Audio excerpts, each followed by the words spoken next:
YS Jagan ప్రభుత్వంపై పలు రాష్ట్రాల సీఎంలు, కేంద్ర మంత్రులు ప్రశంసలు కురిపించిన సంగతి మనందరికీ తెలిసిందే.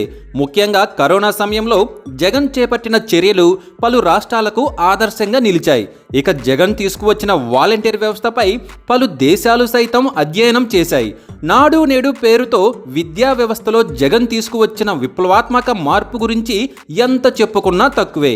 అమెరికా యూనివర్సిటీలో ఏపీ గవర్నమెంట్ స్కూల్ విద్యార్థులు ఇచ్చిన ప్రెజెంటేషన్పై అక్కడి విద్యావేత్తలు సైతం షాకు గురయ్యారు. ఇదిలా ఉంటే తాజాగా ఇంగ్లాండ్ క్రికెటర్లు సైతం జగన్ ప్రభుత్వంపై ప్రశంసలు కురిపించారు. ఆ వివరాల్లోకి వెళ్తే టెస్ట్ సిరీస్ కోసం ఇంగ్లాండ్ క్రికెట్ ఆటగాళ్లు ఇండియాకు వచ్చారు.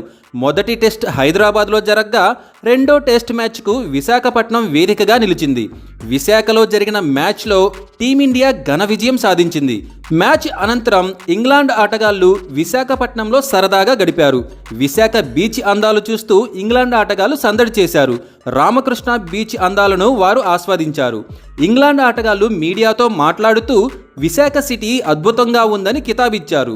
రామకృష్ణ బీచ్ చాలా క్లీన్గా ఉందని, ఇక్కడ వాతావరణం చూసిన తర్వాత విశాఖలోనే సెటిల్ అయిపోవాలనిపిస్తోందని వారు చెప్పుకొచ్చారు. తాము ముంబై, కోల్కతా, చెన్నై వంటి నగరాల్లో ప్రయాణించామని, కానీ విశాఖ బీచ్లో ఉన్న పరిశుభ్రత అక్కడ లేదని ఇంగ్లాండ్ ఆటగాళ్లు తెలిపారు.